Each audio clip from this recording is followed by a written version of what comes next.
What is up, guys? DevCode here. So, last episode we kind of talked about the tokenizer, and it was the part 2, and we kind of finished up on the tokenizer. This episode is going to be about the parser, but it's going to be a bit different. So, in my code, I have a bunch of code here you can see, and I have a parser class, or parser C++ class, that has a bunch of code in it. Now, the issue with this is that this parser class is very flawed. It has tons of flaws and errors in it, and I've actually managed to make the parser a lot better on the language side. So I'm actually going to be showing you the parser written in Sharp itself, because I'm in the process of actually bootstrapping Sharp to where I don't have to depend on C++ anymore.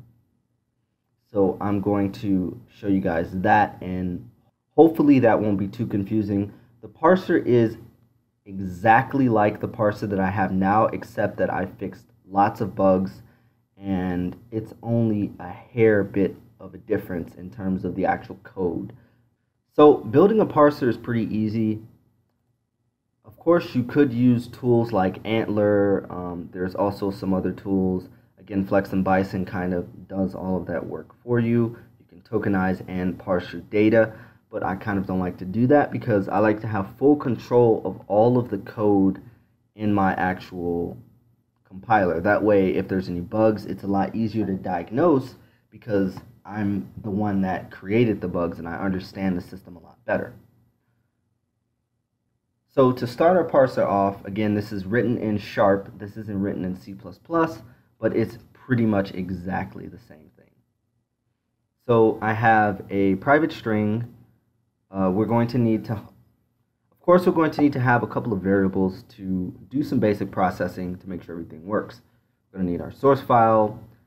We're going to need a panic boolean. This is important because in our parser is going to be what's called a recursive descent parser, which means it's going to recursively call itself to parse a bunch of data. But the issue with recursive descent parsing is that you can get into certain situations where you're just recursively parsing the same code and you're just bouncing up and down in the stack frames endlessly.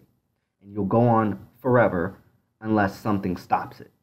So we need the panic button, or panic boolean, I guess you could say, to basically tell the parser that we've already experienced an X amount of errors and we don't need to keep trying to figure out what we're parsing, so we're just going to quit. After that, we're going to need a cursor, which is going to hold the position of our tokens. After that, we're going to need to have a boolean called parsed. And what that's going to do is that's going to just say, after we've processed our Sharp file, we want to set this boolean to say whether or not it was successful or not. And based on that will depend on how the compiler reacts. So as the compiler is compiling our code, if it hasn't been parsed successfully, it's not going to read that because the parser could have some corrupted data. You don't want to have a null pointer exception or something, being thrown as a result of the abstract syntax tree not being properly formed because it didn't parse correctly. So we want to watch out for that.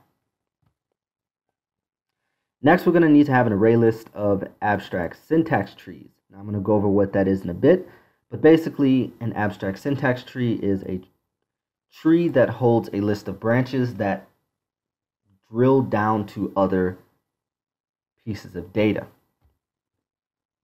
Next, we're going to have a dictionary, and basically you can kind of think of this as my key pair class. So I have in my util, I have a key pair class, and this is what I use in C++ to pretty much do anything that requires a key and a pair value. What I do is I just create a key pair list, and typically I'll say, something like std vector, and then I'll say key pair, and then, of course, some type and some value. And then that's pretty much it. So that's how it would look in the C++ version of it. And of course, we need to provide it a name.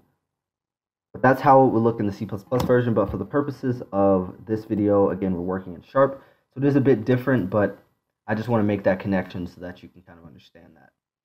So in our dictionary, we're going to have a var, and basically what that's going to be is that's going to be the index of our AST. To be honest, I really don't know why I decided to do this in the first place. Originally, I had a concept of every AST had its own ID. I've kind of removed that since every AST does have its own type, but ASTs don't really have its own ID anymore. But I decided not to change it because it works. So I didn't want to really do anything that could potentially mess up something later on in the future. Next, after that, we're going to have an array list. In C++, you can think of this as an std list or whatever you want it to be, a vector, it doesn't matter. And this is just going to be a list of strings, and it's going to hold all of our lines. Next, we're going to need to have a reference to our current token entity. So what's the current token that we're executing in our stream of tokens? Next, we're going to need a tokenizer, which is basically going to hold the reference to the tokenizer that we previously built in the last few episodes, which is going to tokenize our data and pass it to us so that way we can use it. Next, we're going to need a string called data, and all this does is this just holds the data that the tokenizer has processed. It's not really needed, to be honest, so you can most likely omit this. This isn't really needed for the parser. So if we do a search find on this, we can actually see at the very top when we instantiate our parser class, it's just assigning the data here. So I'm actually going to remove this because it's really pointless and it really doesn't serve a purpose. So after that, we need our list of token entities. So what this is going to be is this is going to be our access types. Now in Sharp, I'm going to go over again the grammar because I know it's been a couple of episodes since we've talked about the grammar of Sharp. But basically an access type is what you see up here. So this public static constant, these are what's called access types. And access types in Sharp, or pretty much in any language, whenever you're building a programming language, you need to think about how is your data in your language going to be accessed. So we use a concept called access types to say, is your data private, is it public, or is it protected? Then once we've decided that, we also have extra data types like, is it static, is it a constant variable, and some others. Currently our cursor for our parser, basically once it gets done, the cursor will be right here. I'm going to put an arrow. So the cursor will be right here at the private. So once we start processing this in our parser, we're going to have basically at the top of almost every function, the most important functions like parsing a class declaration or parsing a statement, we want to be able to process these access declarations because that's where they're most likely going to appear. So we're going to just say, is it any one of the access declarations that we specify based on our language definition? After that, of course, we're going to need an error manager. Pretty standard. This is just going to hold the list of errors that we have.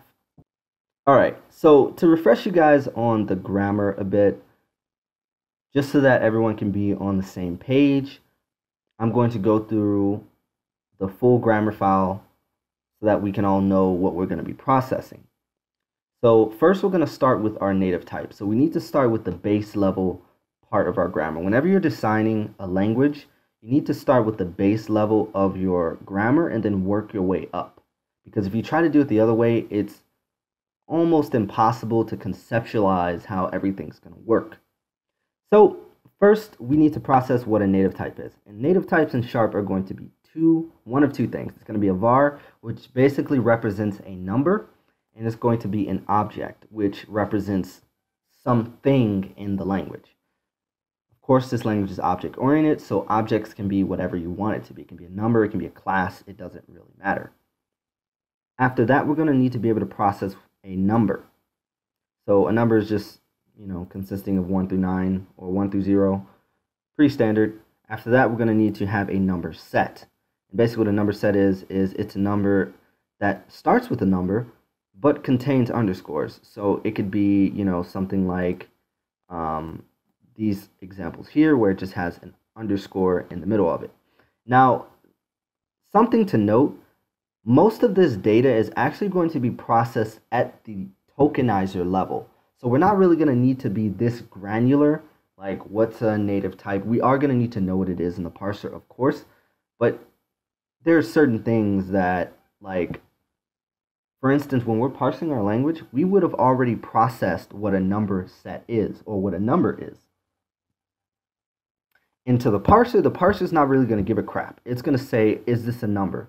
It can be a number set, it can be a regular number, it can be a number literal, which is basically a number that contains, a series of underscores and a decimal point with, more underscores, and some numbers behind it. Maybe it has an exponent. That's an exponent of 10, so, some number times 10 to the 10th power. It could have a plus, it could have a minus, so there's multiple different ways that you can formulate a number. Sharp also has a way to do numbers as hexadecimals. So you can say, 0xFE, so you can say Fifi, whatever that value is, we can process that as well. Also, you'd also be able to process underscores within inside of those hex literals, or hex number literals. So we're not going to need to be super granular in our parser, which is really nice because the tokenizer kind of does a lot of work for us.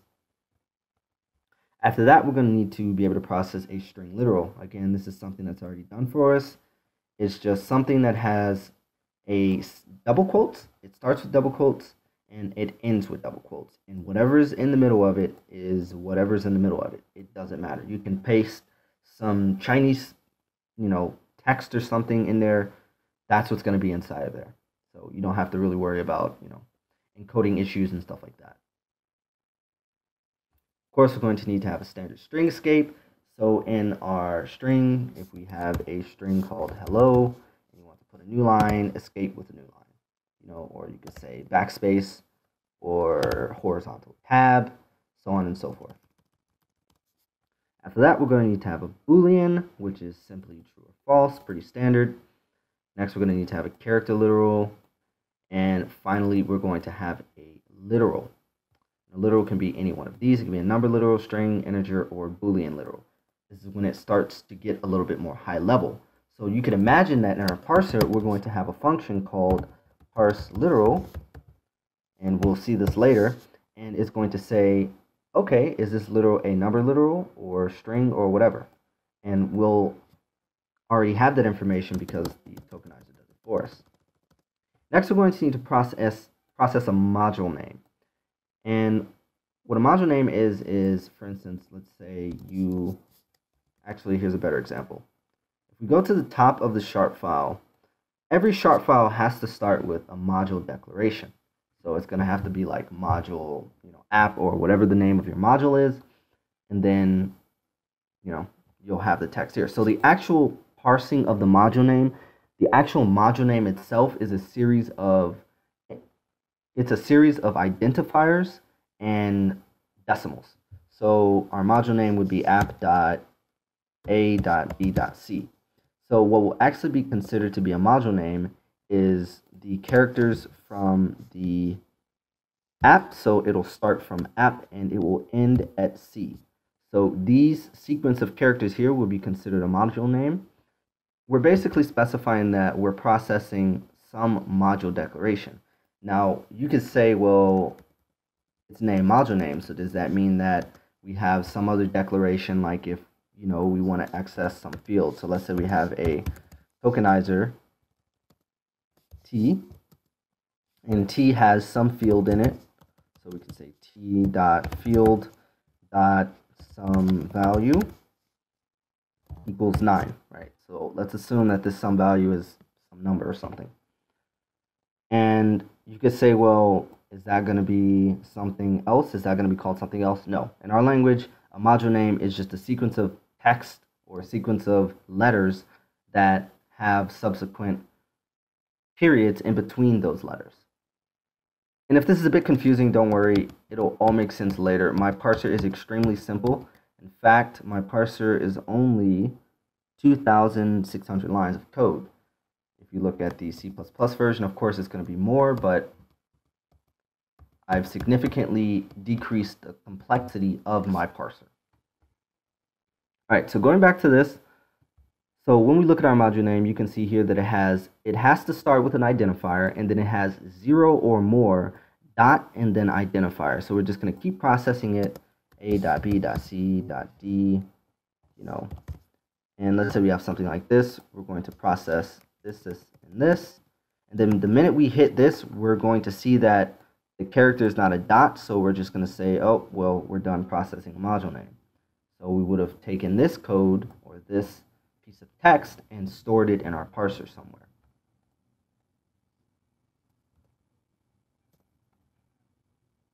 After that, we're going to expect a hash. Now in Sharp, the way that Sharp separates its modules, or you can think of it as namespaces, and actual class names, is it uses a hash. So for instance, if we go here, we're in the module app.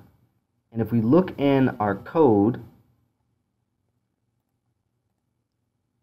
if I go directly to where the source code is for the bootstrap, you can see that the tokenizer is also residing in module.app. So what you could say is technically, instead of passing the tokenizer here, we can actually say specifically app hashtag tokenizer. And that specifies that this is the module name part of the identifier that we're processing, or the U-type. I'll get into what U-types are later. And the hash separates it. And the reason why is you want to do that is because you want it to be a lot easier to process. If you have something like this, app.tokenizer, well, which part is the module, or which part is the actual namespace, and which part is the actual class? You don't really know. So you need something to differentiate the two, so that way you can find those and locate them in your compiler and other things like that. So C++ has a way where they use the little, two things right here. In my language, it's just a hash. Next, we have a reference pointer, and a reference pointer is going to be anything that is going to reference some information.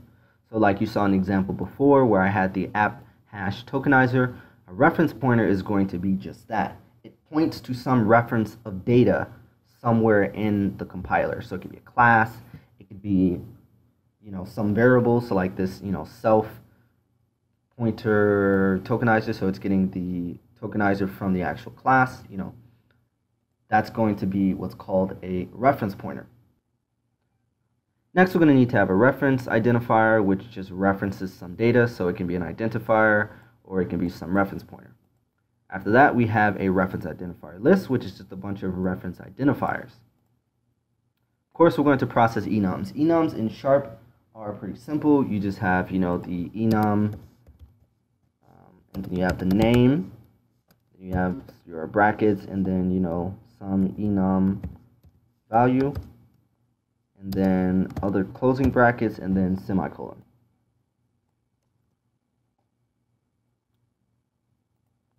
After that, we're going to need to have an identifier list. Next, we're going to have what's called a U-type list. Now, the concept of U-types in Sharp is that a U-type is basically a type of data. So you can think of it like in C++, where you have like types of data, you have classes and structs and whatnot. U-type basically acts as the type system for Sharp. So anything in Sharp that holds a type value is considered to be a U-type. Going forward, we have some other macro stuff here that we'll get into later.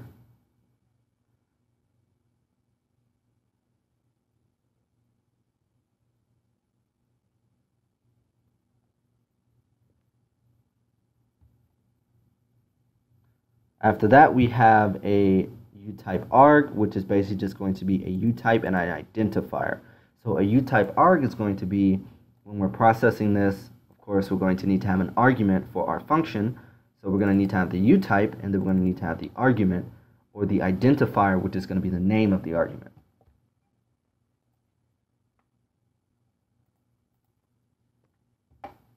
After that, we're going to have a vector array, which is going to process a list of expressions. Now, this is what I really wanted to get into. Now, this is what I really want to talk about, because when I started coding my programming language, this is something that tripped me up absolutely the most. It took me I would say at least a couple months to figure out how to process expressions properly to where it's not dirty and you actually get every piece of output that you expect when you process it, and you don't have these edge cases where if you put a character in the wrong place, like you put a comma before you put a dot, or you put a comma right before you put a letter and it's expecting something else, and then it just screws up your abstract syntax tree. So what I want you guys to understand is that processing expressions are not that difficult. You just have to simplify it and don't overthink it. When I actually tried to process expressions, I overthought pretty much all of it. So some of the things that we have here, of course, we're going to have our signs. So we're going to have what's in a sign expression. So, we're going to have, some of these. These aren't supported yet because I just don't support them, but I support all the rest of these. Next, we're going to have our override operators. So what are all the operators in our language that we're going to allow to be overridden? So we're going to have our assign operators, which is going to be a assign expression, so it can be an equals, any one of these. And then we're also going to allow for, basic operators like basic math operators, plus, plus, minus, minus. We're also going to allow for equals.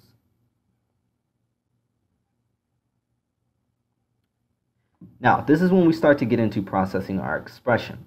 So when we process an expression, we're going to need to have a couple different things. We're going to need to split things out in an expression. The key to writing a good expression parser is to not try to have everything in one function. And that's what I tried to do originally.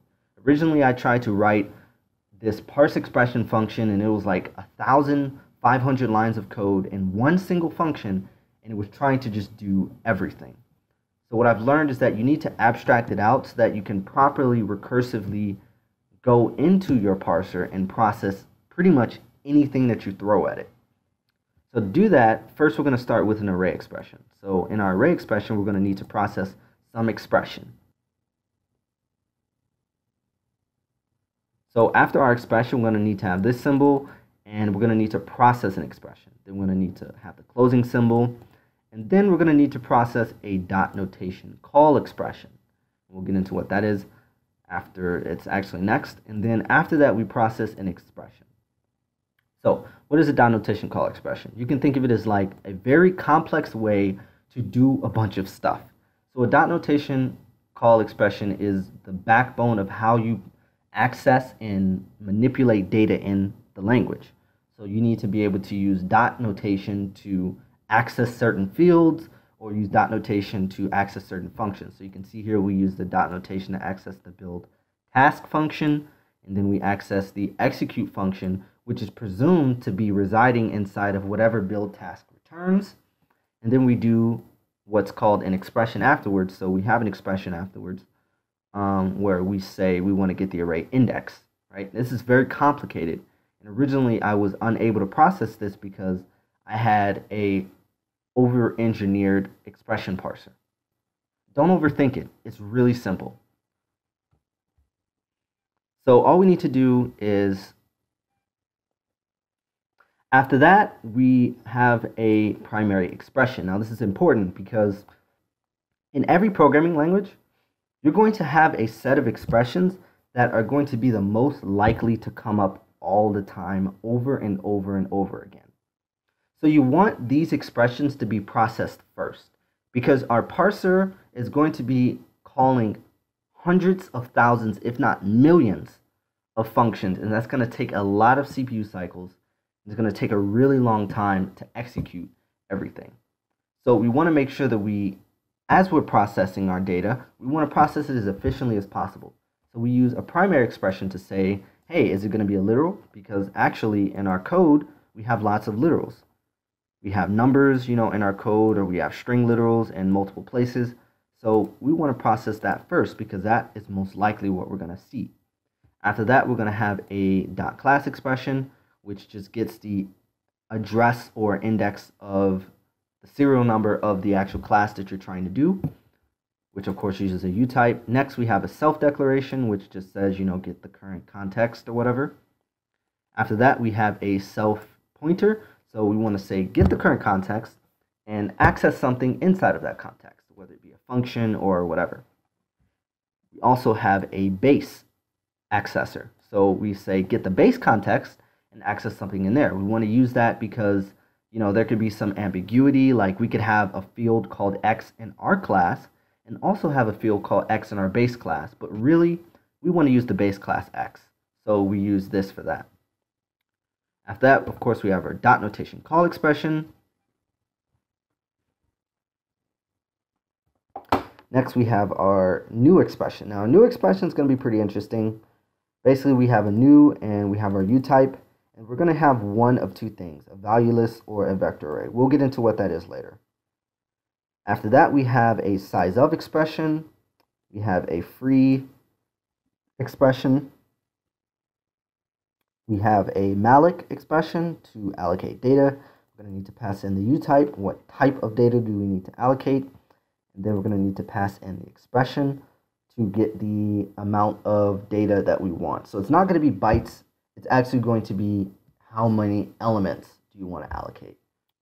After that, we have a parentheses U type in expression. And what this is a cast expression. So whenever we cast something, we want to have the type and then the expression afterwards.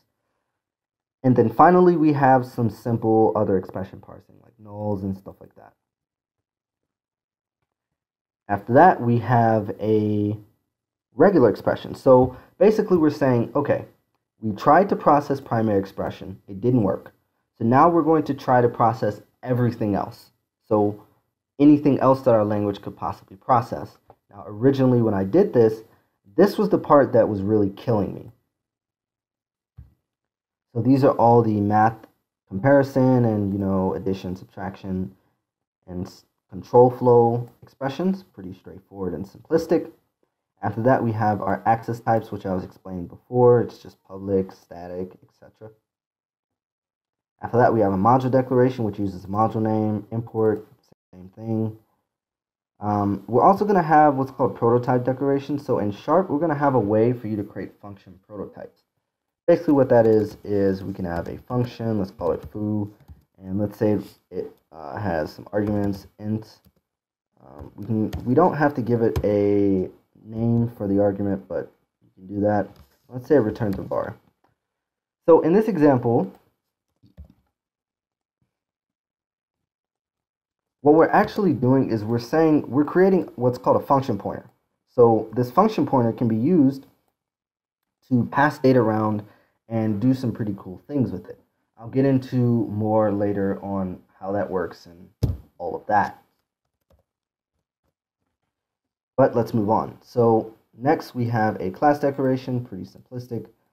Class, pretty straightforward. We just have our class, our base, which is what we're inheriting, and then we have a little colon here and a set of reference identifiers. So you saw this above. It's just a bunch of identifiers that basically specify an interface. After that, we have a generic class. So we have our class, our name, and then angle brackets, a list of labels or identifiers, and same thing. It's basically just a class, except it's a generic. After that, we have interfaces. It's all the same. Next, after that, we have our enum declaration. So this is what we explained above. This is just the actual finalized product of what the parser is going to see once it's all processed. Next, we have block. In our language, we're not going to require blocks. I'm going to show you how to do that in your parser. So whenever you're processing a language, you never really want to force a programmer to have to write blocks everywhere. Because sometimes you just want to write a simple if statement, very quick and dirty. Sometimes you even want to write a if statement with some value, and you want to actually put the value, on the same line. So you want to say do something. I absolutely can't spell, but you get the idea. If true, do something. That way you don't have to create angle brackets or all that, taking up space in your file. After that, we're going to have a switch block. Whoops. And it's going to be pretty simple. We just have, just like every other language, a case and a default.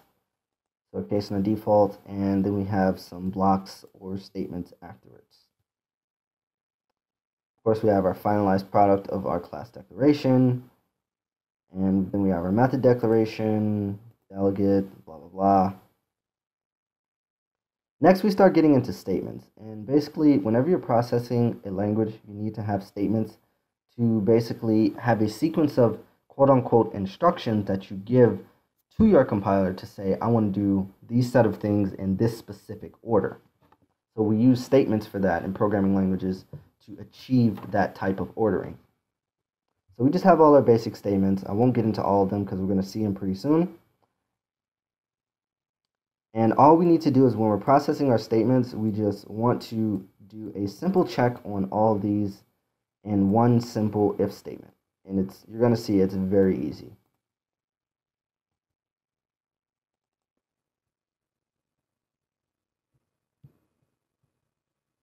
All right, so I've done a little bit of setup to get us started with writing our parser. And the first thing that we're going to do is we're going to process this file called test file. It's going to be very simple. And I'm just going to go through how the parser kind of runs this. I don't have a debugger for Sharp, so you can't really see it at runtime, but you'll get the idea as you see it. So first, as we're processing our parser, we're going to need to process all of our tokens first. So of course, we're going to need to have our tokenizer already run on the file, and it's already processing our data. So that way, when we go through our list, it will work. So of course, first we're going to need to have our tokenizer here, and we're going to need to just do a couple of simple checks. So we're going to first obviously check to see if it's not equal to null. In C++, of course, this will be a pointer. You would just check to see if the pointer is not equal to null. After that, we need to check to see if we have any errors. So if our tokenizer caught any errors, it's obviously a problem. We don't really want to parse any data that has any errors in it. After that, we want to see if we get the errors and it doesn't have any errors. So I actually misspoke earlier. So after we check to see if the tokenizer is not equal to null, we want to check to see if the tokenizer has any errors at all. So first, is our error manager null? If it isn't, good, then check to see if we have any errors. Now, if it is null, we're just going to not even execute this if statement, because there's no point in parsing if the error manager is null, because we don't even know if it has any errors or not. That means something went wrong. Most likely, if it's null, that's a programmer error, not anything else. That's like we made a mistake somewhere in our code and we need to fix it. So once we've done that, we want to just do our basic setup, set up our array list for our access types, set up our tree, our states for our AST states, our lines. We just want to get the lines from our tokenizer, and it's just going to make it a lot easier. We want to do that because as we're processing our data, we are going to want to create a specific dedicated error manager for this parser. So each parser is going to have its own dedicated error manager, because the error manager system is a very good system that I wrote, but it works best under controlled environments. So it'll work better if we just have a bunch of parsers having their own error management system versus me trying to use one management system and complain about a bunch of errors. It's just a matter of preference. Of course, after that, we're going to need to call our parse function. Now, once we get done, I'm going to show you guys what the actual output is. It isn't 100% correct as of right now. There's still some bugs in this compiler that I need to get ironed out, but for the most part, it's all there. Now, first thing we need to do is once we parse, we need to, of course, set our source file, and we're going to need to use that later, not for the purposes of this video, but later on. After that, we want to set up our errors. So we want to create a new error management system, pass in our source file, pass in the lines that we just got, pass in true or false. Right now, I'm passing in true. And basically what that does is, if you remember in our error management system, again, this is exactly the same as the C++ one. So this entire bootstrap is basically almost a mirror copy of C++ with various improvements. But in our constructor, we have our, here it is, We have our lines, so we want to say what lines do we have, what file, and then we want to say as is. So are we printing errors directly to the console as we find them? And also, are we printing aggressive errors? So if we're printing as is, this is kind of redundant. It doesn't make sense to have aggressive errors because we just won't care.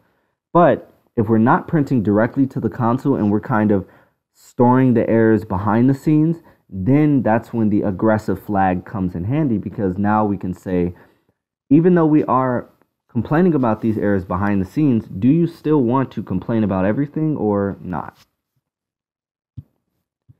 And then after that, we just want to set up and get started. So we want to set our current token, which is going to be our tokenizer. So I have a PowerShell window, which is going to, I'm actually going to run Sharp, which just runs the compiler that I built. And this is the Bootstrap compiler, so I compiled it. And basically what I'm going to do is show you kind of how this is all tokenized. So we have all these different tokens and stuff. You're going to see that since this is a comment, it's omitted. So let's see what the output is. Go here. You can see that in our parser, or in our compiler, we have our tokens. So we have our mod, which is, I'm going to move this down and over. Complete fail. All right, so we have our mod, so that starts off, what is that? That's an identifier. Then we have our line and column 1, column 3. And it's going to end at the last column that it found the text at, of course. After that, we have an app, which is an identifier, of course. Right after that, that's going to be considered a module name. Then you can see we jump straight to class. We skip, of course, we have the semicolon, but we jump straight to the class because we skip the comment because we don't really care about that. And then we say class, identifier, so on and so forth. So you can kind of see here that our tokenizer is doing its job. It's giving us the correct lines. It has this var declaration. They're all on line 7, and it just has various columns. And it says what it is, identifier. And you see here where it says single. What single means is it's a single character. So single is very obvious. We have the character here. We know what it is, so we just have to check it. So we're just saying it's a single character. All we have to do is just say, oh, it's a semicolon, or it's a parentheses, or something like that. And if we scroll down, do I have any numbers? Okay, yeah, so you can see here I have a 3.14. This is pi. So you can see it says integer literal. So this is more of a high-level representation of what these tokens actually represent. So as we're running through our parser, we're just going to have to go through each of these recursively to kind of figure out what everything is. So let's go back to our parser. So first, we're going to need to have a main loop. So in our parser, we're going to need to run for as long as the file is, as long as we're not at the end of the file. So as long as we're not at the end, then we just want to keep going. And here's where our panic comes in. So this is one of the many places that panic is going to be. So we want to say if we've panicked, then just, break out of this for loop, because we don't want to just keep processing the same things over and over again. After that, we want to process an access type. So I'm going to do a define is access type. So you can see here, so this is the function is access type. What we do is we just check for the different types. So protected, private, static, constant, and public. Pretty simple. Of course, we check the token ID to verify that it is what it is. After that, we want to do parse access types. I'm going to do define.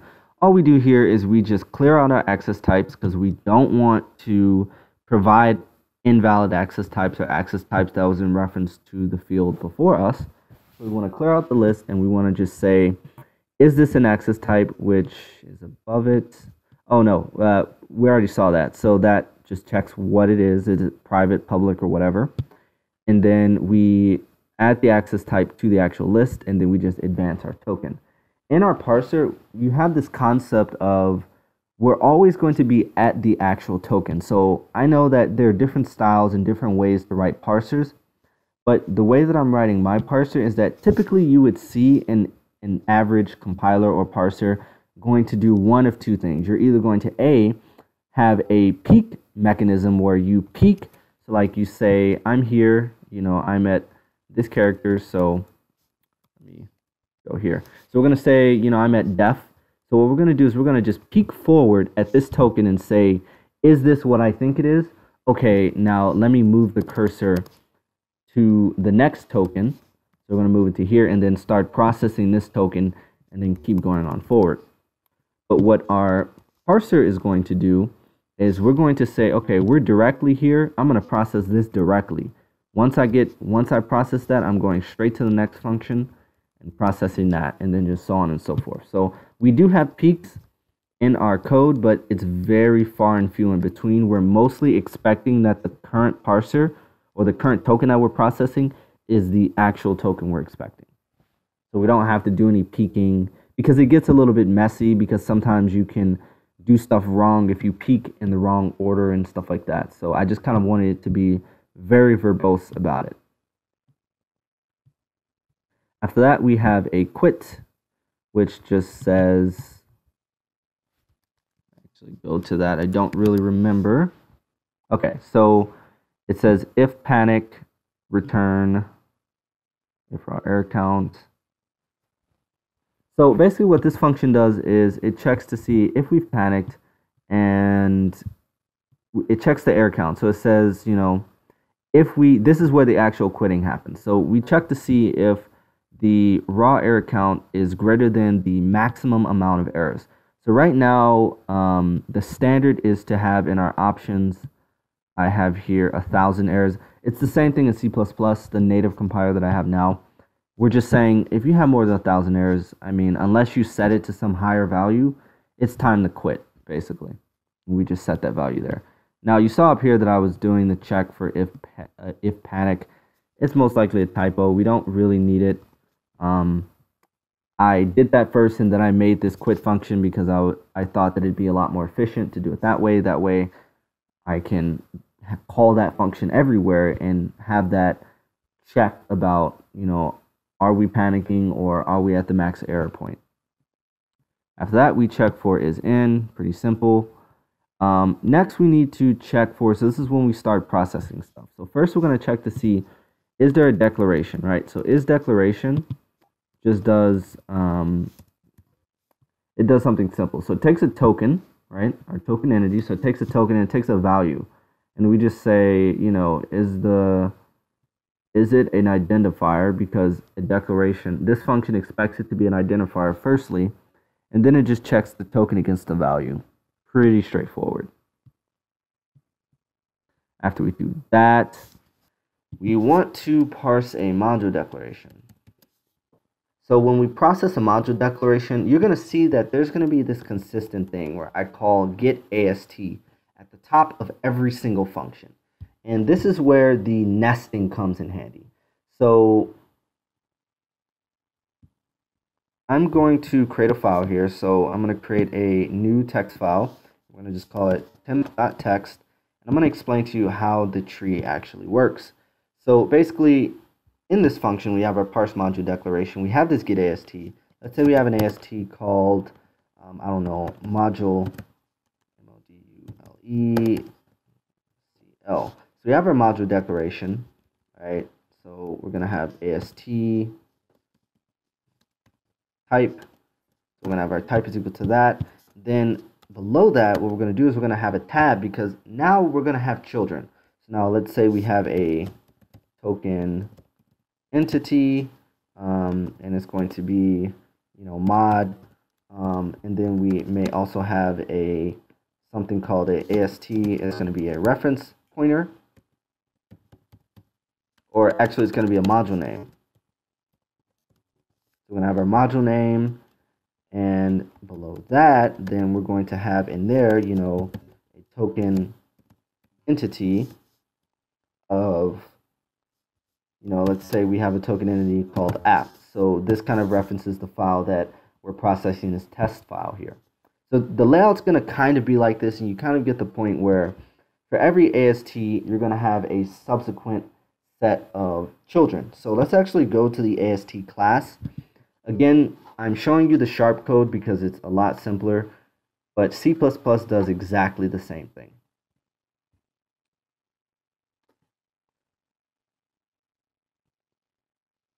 So in our AST class, the way that I've set it up is I have basically a set of data. So I have a line and a column, of course, where are we? Where did this AST get processed at?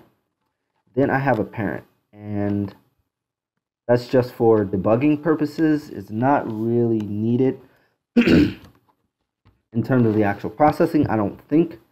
I may be wrong and see that I use this somewhere later on in the code, but for the most part, I think we don't really use parent for that. It was more mainly I created it for debugging purposes.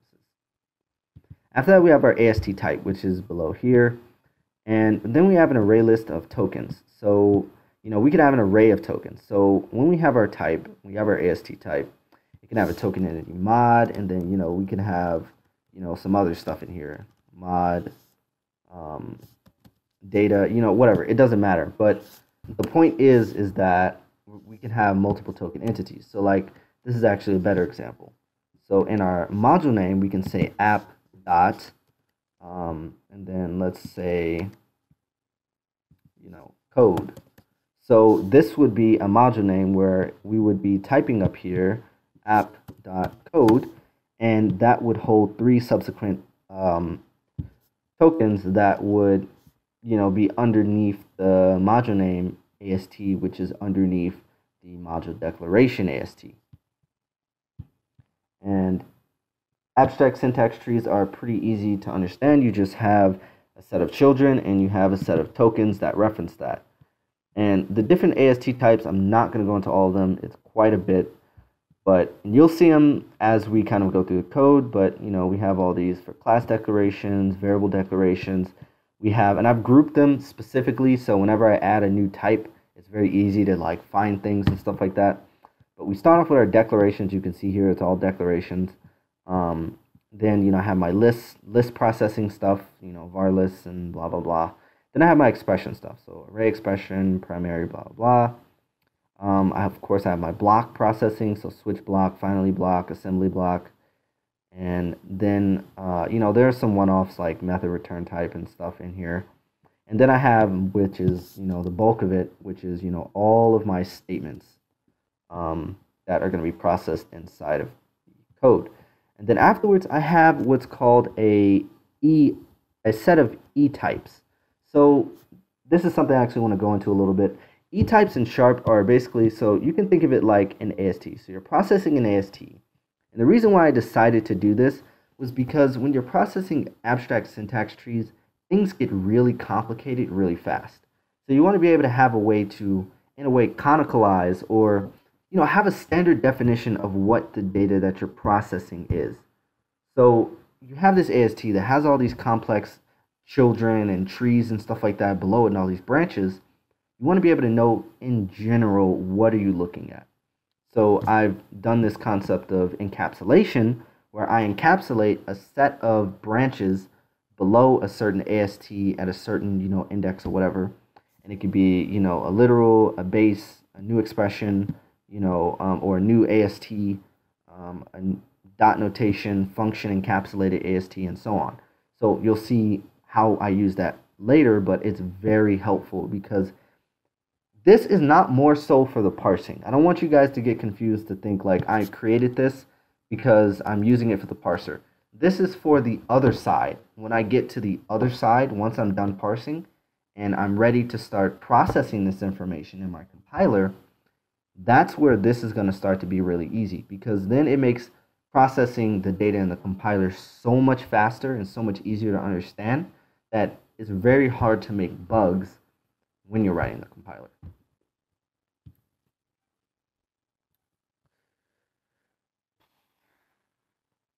Hopefully I'm not talking some of you guys' ears off. I know it's a lot of information, so let's just get through it. All right. So if we go back up to the top, you can see here we have our module declaration. That's where we were. Go back to there. Fine. You can see here we have a.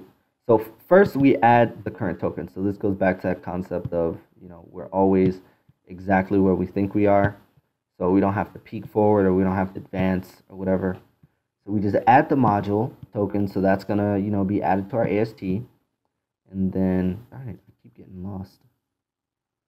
After that, we advance our token. So we go to the next one. We go to the app.code or whatever. And we want to say, Boolean generic. So we want to have this Boolean to say, did we process a generic? Because we don't want to, generic, it doesn't make any sense to, process this. That's kind of stupid. So we just want to make sure the user doesn't do that. And also too, because parse module name is utilized by everything. So the reason why we have to have that is because it's also used for, this down here. When we're doing like, this data, we're processing this. Even though this is a dot notation call expression, the true root or the kernel of where it starts is it's a module name, essentially. And then it just gets abstracted even higher to say, no, this isn't a module name. This is actually a dot notation call expression. So that way we can process it properly in our compiler. So we just do that. And if we go to there, oh, it's below. Cancel that. So all we do is we just say, if not local, the reason why we want to do that is, I actually don't remember. So there's a certain case where, if you're processing this, you don't want to create a new AST. You don't want to nest it. There's a certain case for that. You'll see it later. So that's why this local is actually there. First, we want to check to see if our current token is an operator. And basically, we want to do that is because if we're processing, something like, we have our class here, and we have our define operator equals, and we have some var that represents some data. If we're processing this, we're expecting that this is supposed to be a module name or some identifier or something like that, because we want to process it. So we don't want to do it incorrectly. More so though, what if you had something like this? Let's say ts.operator equals, and we wanted to call that operator equals function and pass 9.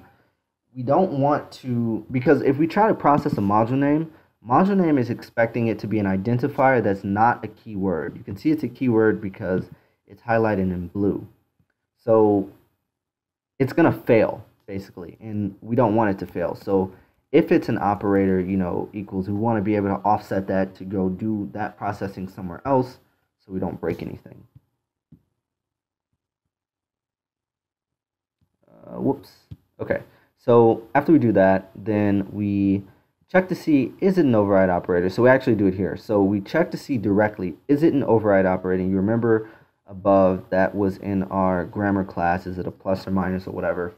And in this case, we actually do peek because we want to just do a check. So we want to peek, and if it is, we advance, we add it, we return. Otherwise, we don't do anything. I think that might be a bug. I'm going to have to check that later. But right now, we just kind of process and keep going down, which I think is bad. But ignore that. After we do that, we want to expect an identifier, and that just does what you think it does. It advances the token, and it asserts that it's an identifier. So if we go back, or it doesn't advance. So it gets the current token and it says, is it an identifier? And it's not a keyword. We want to add it to our list. Otherwise, we want to error out. So we're enforcing that it has to be an identifier. And if it's not, then we just complain about it. After that, we process a template declaration. So this is where we start getting into processing templates. So let's say we have, a test struct of, var, comma, object. This is when we start to process, template declarations to say, how does all that kind of work. So I'm going to go back to parse template declaration, go over here.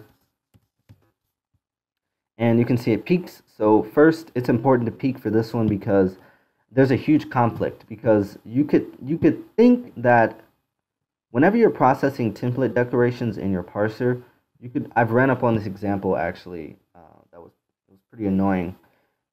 there could be a case where you're processing this and this is it's supposed to be a less than instead of, these angle brackets.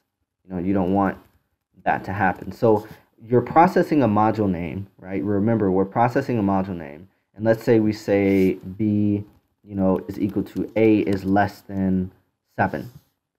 We don't want to assume that this is instantly going to be a type declaration and screw up the parser by, eating that character and then advancing to 7 and say, oops, well, this isn't it, and then leaves the, current character pointer at 7, and we've already ate that actual less than, so we don't want to do anything like that, so we just peek to make it better.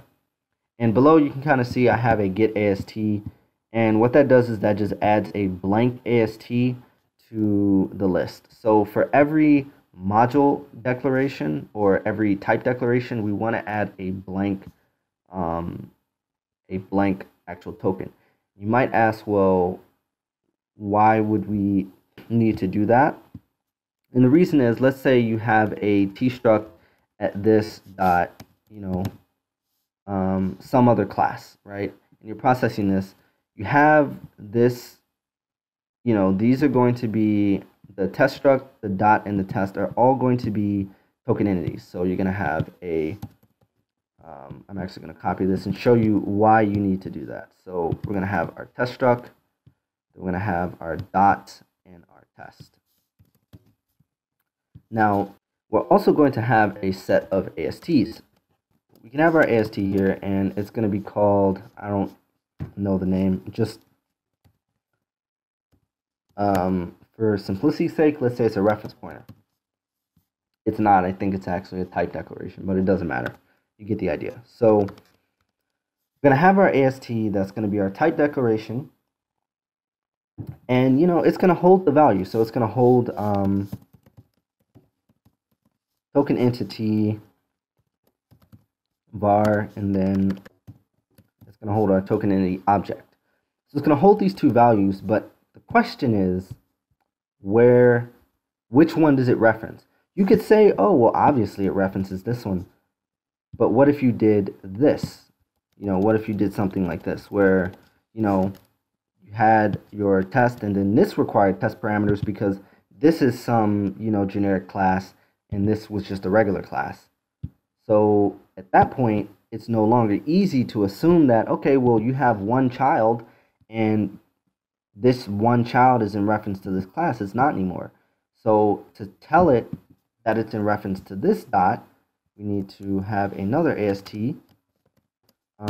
that's just going to be a none. So it's just going to be an empty AST with no data. It's kind of silly, but it's going to be empty. And that's going to just say, okay, skip this one. And this reference pointer or this type declaration is in reference to this token. So pretty much that. And if we go back, so as we're processing it, we just need to check for advanced. And now this is when we start to getting into retaining and rolling back. So as a parser, you're going to make many mistakes as you're processing your data. And by mistakes, I mean you're going to be screwing up. You're going to be adding basically quote unquote dirty data to the stack or to the AST tree. So as you're processing your tree, you may think that, this is a, type declarator or something like that, or type parameter, but in actuality, it's not. Like, for simplicity's sake and sake of argument, let's say we didn't peek. Let's just say we assumed current was equal to less than. This will screw you, but, let's just assume it was equal to less than. Then we would just jump into here and start processing this. But then how do you clean up that data once it's done? Like, you can't just process this and add a bunch of abstract syntax trees. And if we go to get AST, you can see here that all it does is it checks to see if the AST is null. If it's null, it adds a new AST to the tree. So that's how it knows that for every AST that we add, we want to add it to the top. So we want to have like this hierarchical manner of each AST. We can have an AST here, new AST.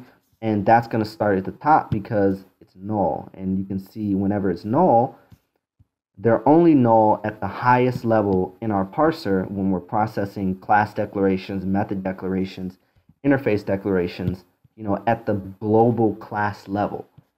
So we want to always add that, and then basically the ASTs that are going to go below it, they're just all going to be children of that AST. So I got lost again.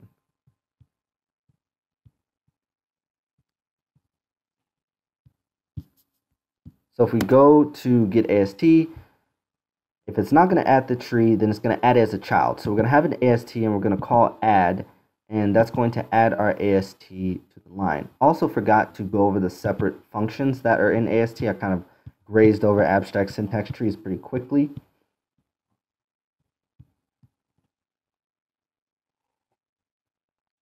But all you need for ASTs are you need a simple add method. So how do you add ASTs? You need an add method for token entities. So this is just an overloaded method. Does the same thing. Then you need a get token. You don't need this null check. This is some debugging stuff that I'm doing because I had some issues with passing in null data. So you don't really need to do that. All you really need to do is just add it to the list. After that, you need to be able to get a token. So you have this list of tokens. You want to be able to get it at some index or whatever. You want to know how many tokens you have, how many children you have. And you also want to check to see, do we have a certain token? So do we have, based on a token type, so we can say, do we have a hash, plus, minus, whatever. Does that token reside inside of this AST? After that, we're going to have a clear, which is just going to clear everything. We're also going to have a has child. So, do we have an AST that is of certain type or whatever we want to look at? We also need to be able to get the token. Didn't we have that? Oh, shoot. So after that, we want to get a child. I think I said that already. Next, we want to get the last element. So this is kind of like a helper function. It's a really convenient way to get the last child element of an actual AST. It's really fast. You just get the last element in the actual array list instead of saying array list dot get array list size -1. Instead of doing that silly stuff, it's just easier to say last. Same thing, last token does exactly the same thing, but you can't really have it the same name because that's going to conflict. And here's where we get into encapsulation. So you saw below, I have all these encapsulated types, and we want to be able to utilize those. Then we need to call an encapsulation method. So where is it? Okay. So we create an encapsulation, and all we do to encapsulate an AST is, let's say we have this AST here. Oh, come on. So if we want to encapsulate all of this, and we want to say, I don't know, we want to create a new AST, what we can do is, or actually, here's a better example. So this example has, 2 ASTs in it, right? And this, let's say this is a type parameter AST. We want to encapsulate it. We will end up doing an AST, and we're going to create it. Let's call it type params, and it's just going to steal all of these. So currently, we're going to create it in the same level, but then it's just going to say, I'm going to steal them. Oh, it doesn't do it? Oh, freaking notepad. It's not fancy. But you get the idea. So we have our AST here, and it just steals all of the ASTs that the parent has. It steals all its tokens, and it puts it in itself. So it encapsulates everything so you can better process it. So you can see here, all we do is just steal all the children, steal all the tokens, clear everything, and considering that we have the reference to the encap, or the encapsulated AST, we just add it back. So pretty straightforward. You don't need this. This is for printing. I'm going to show you later, once we process everything, what the output of our abstract syntax tree is actually going to look like.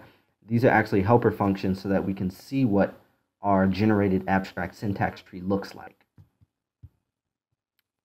Afterwards, we have our copy function, and this is just going to do a copy of everything. Pretty simple.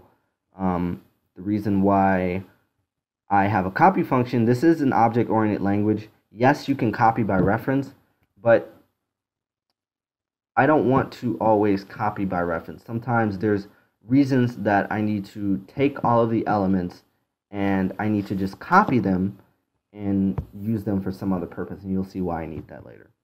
It's also fast copy to just do a quick copy, and this does an actual reference copy of all of the data.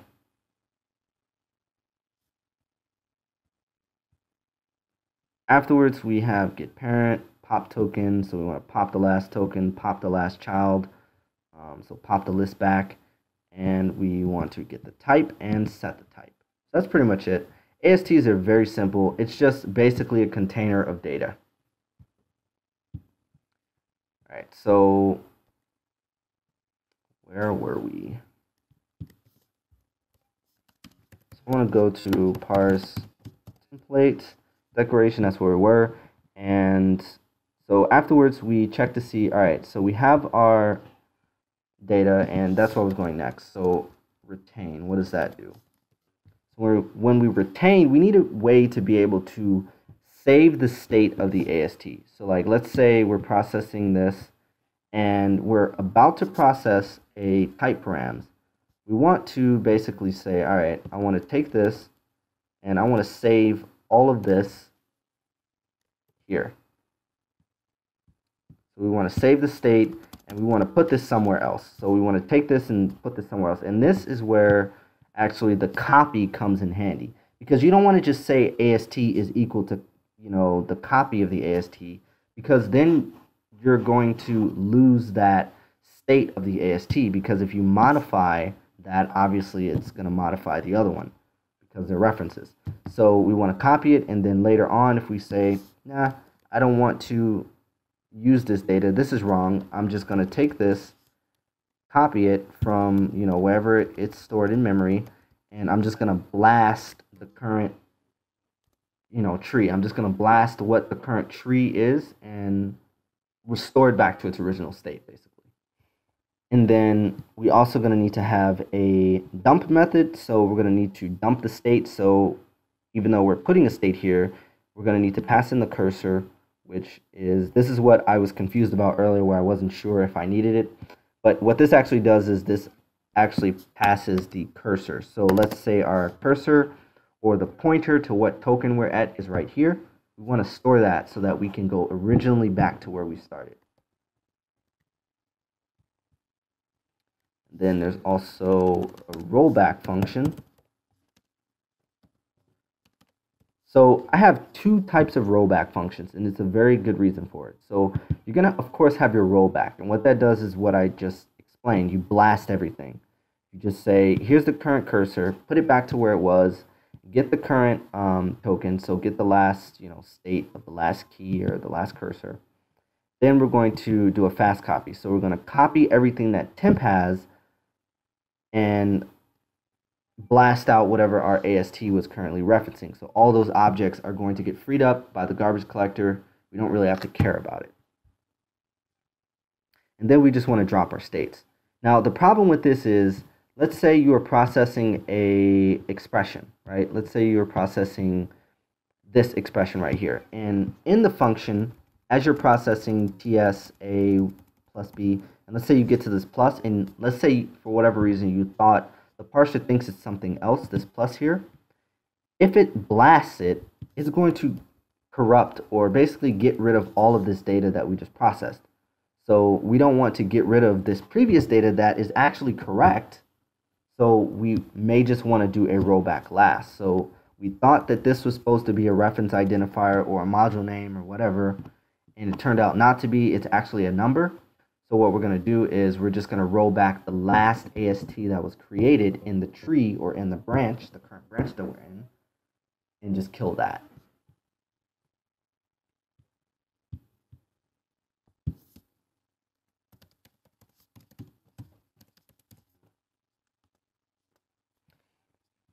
And as you can see, once you start getting into building a compiler, It's actually a lot easier than you think. Compilers may seem like a really big daunting task, and it is pretty difficult, but you're going to see pretty soon that once we get to a certain point with this compiler or with this parser, it's pretty much just reuse and repeat. It's very easy.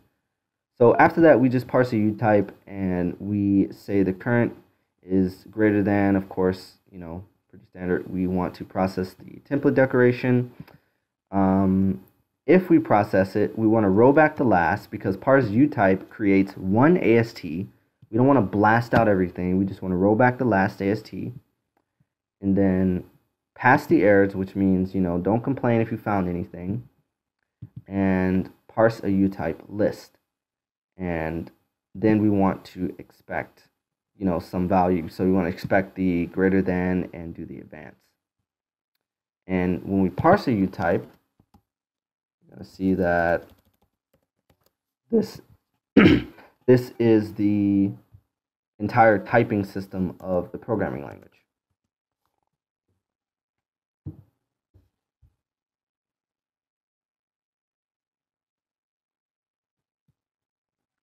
So whenever we parse a utype, we just parse a type identifier, which is either going to be a reference pointer or an identifier. So a type identifier can be a single identifier or a reference pointer. If you remember, a reference pointer is just a module name. What's a module name? A module name is just a bunch of text.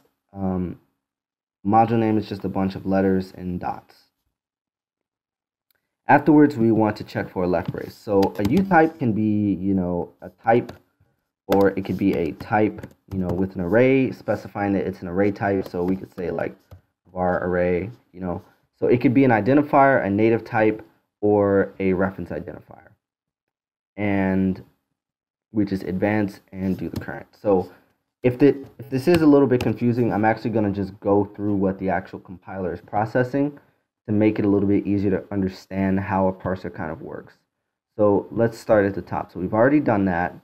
Let's go directly to class declaration. And by doing this, we'll eventually end up touching all the code anyway, so we don't have to worry about missing any information about processing stuff.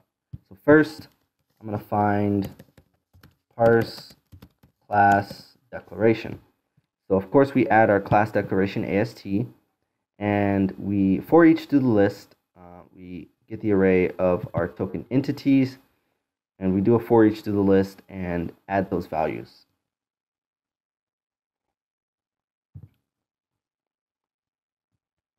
And if there's none, of course, the for each just won't run because this will be null. You won't get a null pointer exception for doing a for each on an object.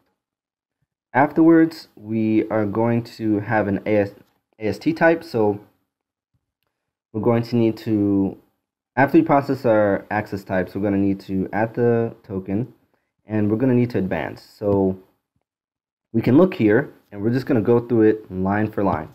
So we process our class. It has no access types. We add the current token class. Then we advance. So we go to test struct. We expect an identifier. That's the name, obviously. We advance again. We're at the brackets. We check to see if there's a type declarator, and this is just basically saying if you want to create a generic class. I'm sure we all know how to create generic classes. You just start with a left brace. You have a identifier list, which is just a list of identifiers, which is just letters, and they have commas in between them, and then we close it with a closing or greater than symbol. Then we have our current base. This doesn't inherit any base classes. We don't have to worry about that. This doesn't have any inheritance of interfaces, so that doesn't matter either. So we just go straight to parsing our class block. So classes, of course, have to have a left curly because you can't process a class without it. It doesn't really make sense because it has to be encapsulated inside of a block. So we add our AST, and we just need to go down this list. So it's very simple, and this is how I keep track of my brackets. So I have brackets here, and I say we've executed or we've found one bracket. And if brackets are, so long as they're greater than 0, we want to keep processing this, and so as long as we're not at the end of our file as well. And of course, if we need to quit, then we just break out of it and quit. Afterwards, we advance. So now we've processed this colon here. Now we're at var. So we're going to need to check a couple things. We're going to need to say, is it a module declaration? No. Is it a class declaration? It doesn't start with class. And for these is declarations, the capitalized word you see here is the actual word that we're going to be processing. So interface, import. Prototype is different. For this one, we're expecting fn for, function prototypes or function pointers. Is native type. So it's going to actually process that. So if we go back to our actual thing here, it's going to be a native type of var. So we're going to say, oh, process a variable declaration. So it's going to go in and process that. So now what happens when you process a variable declaration? Go into here. It says, okay, we want to create the AST and we want to check for partial declarations. And what partial declarations are for, I keep clicking this. Partial declarations are for if you have a comma. So this is considered to be a partial declaration. So you basically declare a variable with a certain name, and then you have partial declarations where you keep declaring variables, but they're assumed to be of the same type as the first one. So these are all vars. So all we need to do is say if it's a partial declaration, or if it's 0, and this just recursively goes in. And you don't have to worry about, this variable not being set because it's going to be incremented so much as that it's decremented. So you don't have to worry about, weird cases where it's left at 1 or something and you think it's a partial declaration.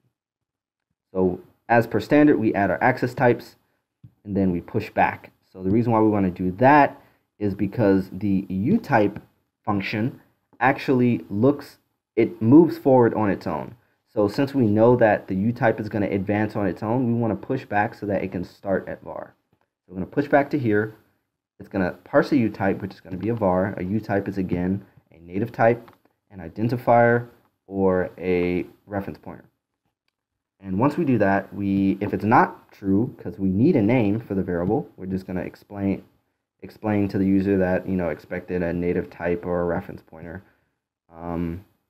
And then after that, we expect an identifier. So if it is a partial declaration, we are going to just decrement it. Basically, it's pretty simple. And then we expect the identifier. So we've parsed the uType of var. We have parsed the identifier because it needs a name. So the identifier is going to be a. And then we parse a value assignment. What does that mean? If you look down below, it just says, is it an assign operator? Pretty standard. If it's not, we don't do anything. We're just going to expect, certain information.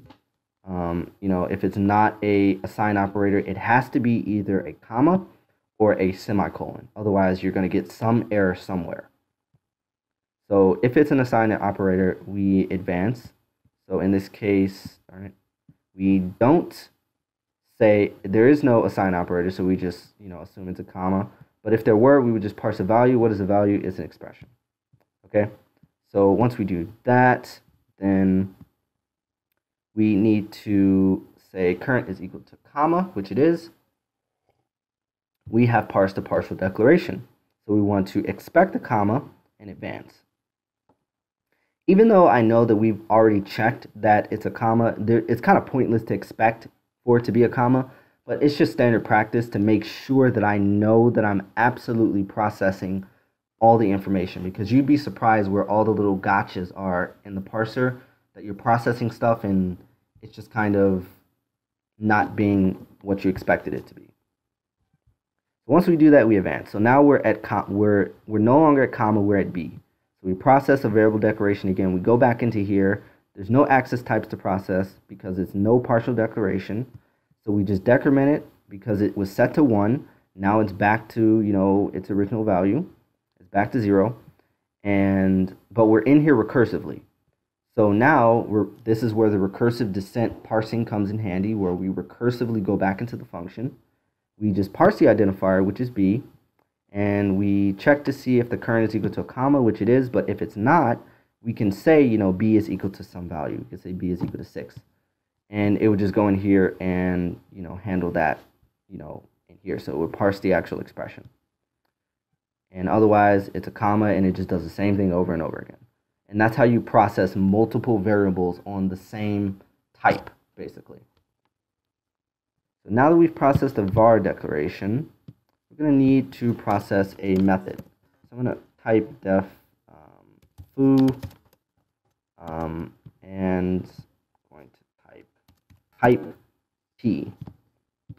So I'm going to go back and recompile this, and that's going to give us a different value. So we're going to see here now that we have our define, foo, and type.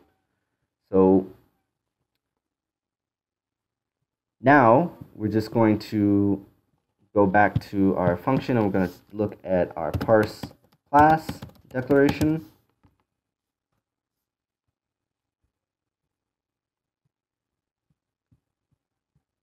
And this is actually going to be the last one because I know I've been talking for quite a while and my voice actually is starting to hurt. So we're going to pick up where we left off from here once we get through how to process a method declaration. So if we process a method, so a method can be multiple different things. It has to start with a def though. So first, this is declaration is checking for def, right? So def means we're about to define a method. Now, there are a couple different types of methods in Sharp. There are operator declarations, there are delegate declarations, and standard method declarations. Won't get into what delegates are, that's for another video, but we're going to start with a method declaration. So now we're ready to process a method declaration. So method declarations are very easy. You obviously know that there's a def, so we have passed that. We've advanced, now we're at foo. So we add, actually I'm wrong. So we add def here inside the function, and then we advance to foo. We add foo, because it's an identifier. Then we advance to the little parentheses, and we parse a utype arg list. Now we all know what utypes are. It consists of a type and then a name. So it's going to be a utype arg list, and it can have commas here, and you can have multiple types of args, and it just does that recursively. So go here, type arg list. We expect a parentheses. Now here's the important thing. All right, you could potentially have no arguments. You're not required to have arguments. So in here, we can have another function, def empty, and that has no args. So we're not enforcing that the user has to have args. So before we go into our parse utype arg list routine where we're looking at that, we want to peek to see, is the next character a right paren, right? And obviously in this case it is not. I'm just going to exit out of that. I keep clicking it. So obviously it's not, so we're going to check to see what it is. So is it a prototype? And in Sharp, function pointers can be passed as actual arguments. So you can have a function pointer of type, I don't know, we could say type, and the actual argument or the actual name of the argument is not needed because there's no point. You're not creating a function. So you can say type, and that can be an argument. So this qualifies as a void function, a function that doesn't return anything because it has no return value. If it did, we would say something like var.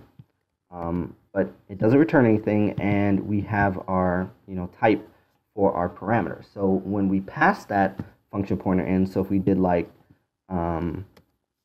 empty and then foo, if we did empty and then foo, this would work just fine because it matches the signature of this function pointer. So once we process that, we check to see if it's a prototype. It's obviously not for the purposes of our args. So we just parse a utype arg, which is just a utype and a name, and then we check for a comma, and we do it all over again. So if we go back to parse method declaration, after we do that, then so now we're at foo, right? We process this, we've processed this at the end, so this closing parentheses gets processed in parse utype arg. We advance, and then we want to parse a method return type. So is that above it? No, it's not. We go to parse method return type. It's used in quite a few places. we check to see if there's a colon. So if there's a colon, we add this as a new AST, and we add the colon, and we expect the U type, and that's pretty much it. So next we're going to process the next thing we're going to need to do in processing a method declaration is a block. Now I'm not going to get into this because my voice absolutely is killing me, but basically what a block does is this is where you start getting into how do you process a block that doesn't have, curly braces. We just look here. We say is current equal to curly brace. If it is, we expect one, and we say, hey, we found a curly brace. Otherwise, we just push back. And we let the loop handle everything. And then at the end, oh, that's pretty short, we just say, have we found a curly? If we initially found a curly, we're going to expect that it ends with a curly. Otherwise, and here's the catch. So in our block, as we're processing, we have this standard loop. We check for our right curly. All right, and if it's a right curly, we say expected, this because there's a mismatch. But if the current is equal to left curly, we parse a new block and we recursively come back. Otherwise, if it's the end of the file, we just complain about it. This error is already created for us, so we don't need to say a message. And then we parse a statement. We are going to talk about that later. And finally, we check to see. So if not curly, so if we didn't find a curly, we're only going to allow it to process one statement. So we're not going to allow the user to not have a curly brace and accidentally process like 6 statements below it. We're just going to process one and break out of the for loop instantly. So that way we make sure that the user isn't confused about that. And that's it. So hopefully you guys enjoyed the video. Definitely like and subscribe if you liked what you saw and you want to see more. Until next time, see you guys later.